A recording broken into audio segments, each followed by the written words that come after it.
होते किस लिए? मात्र आपके 3 से 4 मिनट में लूंगी, लेकिन इसके अंदर मैं आपको 2 से 3 बहुत इंपॉर्टेंट बातें बताने वाली हूँ। अगर आपने ये चीज नहीं की तो कहीं ना कहीं आपके प्री बोर्ड्स का कोई फायदा नहीं। बहुत सारे बच्चों के प्री बोर्ड्स हो चुके होंगे और बहुत सारे बच्चे एक्चुअल में अब प्री बोर्ड्स दे रहे होंगे या आगे देंगे। तीनों के लिए एक बहुत इंपॉर्टेंट मैसेज है, एक छोटा सा वीडियो है, मात्र आपके 3 से 4 मिनट में लूंगी, लेकिन इसके अंदर मैं आपको 2 से 3 बहुत इंपॉर्टेंट बातें बताने वाली हूं कि अगर आपने ये चीज नहीं की तो कहीं ना कहीं आपके प्री बोर्ड्स का कोई फायदा नहीं है। प्री बोर्ड्स होते किस लिए है? प्रैक्टिस के लिए कि बोर्ड्स एग्जाम इस तरीके का होने वाला है। प्री बोर्ड्स से हमें कई चीजों का पता चलता है। फर्स्ट ऑफ ऑल, पैटर्न कैसा आता है, पेपर का पैटर्न क्या रहेगा, ठीक है। हम लोगों को थोड़ा टाइम मैनेजमेंट का आइडिया लगता है कि भाई टाइम मैनेज हो सकेगा या नहीं हो सकेगा। पॉइंट नंबर 3, हमारा जो पेपर प्रेजेंटेशन है ना, उसका हमको आइडिया लगता है कि भाई कैसे मैं आंसर्स अपने लिख रहा हूं, टीचर्स आपको बताते हैं।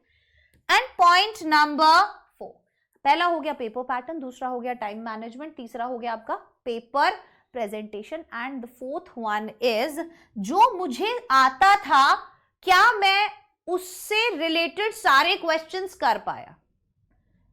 अब इस पॉइंट को आप जो बनाना चाहो वो बना लो कि एनालिसिस करना जरूरी है।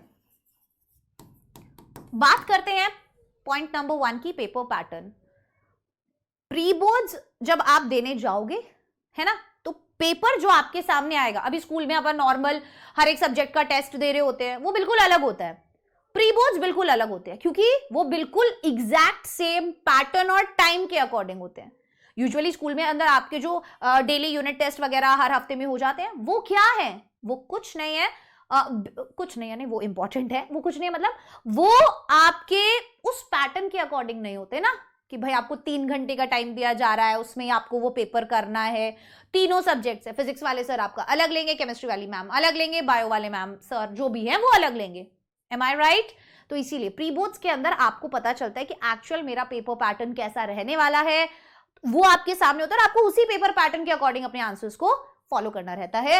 अब दूसरी बात है टाइम मैनेजमेंट। जो जिस टाइप का पेपर मुझे दिया जा रहा है, इस टाइप के पेपर को क्या मैं 3 घंटे में खत्म कर पा रहा हूं या नहीं, तो मुझे सीखने को मिलता है टाइम मैनेजमेंट कि मुझे ये पेपर, इतना मुश्किल पेपर 3 घंटे में खत्म करना है। तो मेरी परफॉर्मेंस क्या है प्रेशर के टाइम पे, कि अगर नॉर्मली घर पे बैठा हूं तो बढ़िया कर लेता हूं। मेरा भाई एनडीए की तैयारी कर रहा था, मैं कहता दीदी मैं घर पे मॉक टेस्ट निकालता हूं, मेरा बहुत बढ़िया जाता है, बट जब फाइनल पेपर देने जाता तो जरूर उसके मार्क्स कम हो जाते थे। एग्जाम प्रेशर हैंडल करना नहीं आता, सिली मिस्टेक्स बहुत ज्यादा करता था। अब नेक्स्ट है पेपर प्रेजेंटेशन। यूजुअली हम घर पे प्रैक्टिस करते हैं तो हम इतना साफ नहीं लिखते हैं या उस तरीके से आंसर लिखने की प्रैक्टिस नहीं करते हैं जिस तरीके से हमें बोर्ड्स एग्जाम में लिखने हैं, राइट। तो प्री बोर्ड्स के अंदर आपको वो प्रैक्टिस भी मिलता है करने को कि यार मैं अपना पेपर प्रेजेंटेशन कैसा रखूंगा, मैं अपने मैथ्स के, साइंस के, सोशल के, इंग्लिश के क्वेश्चंस को कैसे प्रेजेंट करूंगा, मैं पॉइंट्स में आंसर लिखूंगा, मैं डायग्राम कैसे बनाऊंगा, क्या मुझे डायग्राम्स के लेबलिंग याद रह पाते हैं या नहीं रह पाते हैं, क्या मुझे पता है कि मैं किस क्वेश्चन में डायग्राम बना के अच्छे मार्क्स ले सकता हूं। बहुत सारी चीजें होती है। क्या मैं यूनिट्स लिखना भूल जाता हूं, क्या मैं गिवन क्या है मुझे फाइंड आउट क्या करना है, ये सारी चीजें मैं मेंशन करता हूं या नहीं, क्या मुझे लेटर राइटिंग का सही फॉर्मेट बनाना आता है, सब चीजें आपको पता चल जाती हैं। और क्या मैं नीट एंड क्लीन 3 घंटे के पेपर में लिख पाता हूं। ऐसा नहीं है स्टार्टिंग का 1 पेज तो बहुत ही मलूक लिख दिया और आगे का फिर सारा पेपर खराब, ऐसा मैं बहुत करती थी अपने टाइम में। आफ्टर दैट आता है एनालिसिस। अब ये मेन पार्ट है। प्री बोर्ड्स का असली फायदा आप लोगों को तभी होगा जब आप उसको सही से एनालाइज करेंगे बाद में।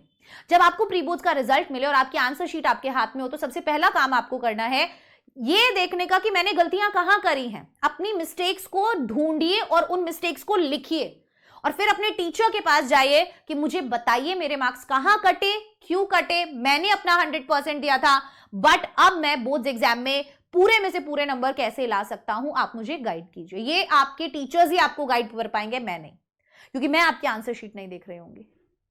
और वहां पर आपको उनसे वो चीजें समझनी है, नोट डाउन करनी है एंड देन उनको घर आकर ठीक करना है। और वो मिस्टेक्स हमें बोर्ड्स एग्जाम का पेपर देने जाने से पहले एक बार देख लेनी है कि भाई मैंने ये गलतियां की थी, आज के दिन मुझे ये गलतियां नहीं करनी। क्या मैंने जो चैप्टर्स सोचा था मुझे बहुत अच्छे से आते हैं, उन चैप्टर्स के आंसर्स को जब मैंने लिखा तो क्या मुझे पूरे मार्क्स मिले? क्या मेरी ग्रामर मिस्टेक्स हुई हैं, क्या मेरी स्पेलिंग मिस्टेक्स हुई हैं, क्या मेरे डायग्राम की लेबलिंग में गलती हुई है, क्या मेरे स्टेप्स कम है या स्टेप्स मैंने सही से नहीं लिखे जिसके मार्क्स कटे हैं। आपको वो रीजन फाइंड आउट करना है कि मार्क्स कहां कटे, मिस्टेक्स कहां हुई हैं, जिन्हें आप अब आगे आने वाले टाइम में इंप्रूव करेंगे, तभी आपको प्री बोर्ड्स एग्जाम का फायदा होगा, अदरवाइज सब कुछ वेस्ट हो जाएगा। बस इतनी सी जानकारी देनी थी। अगर आपको पसंद आई और आप चैनल पर नए हैं तो सब्सक्राइब जरूर कीजिएगा, वीडियो को लाइक कीजिएगा और कमेंट सेक्शन में कमेंट करके बताइएगा कि आपके प्री बोर्ड्स कब हैं। All the best.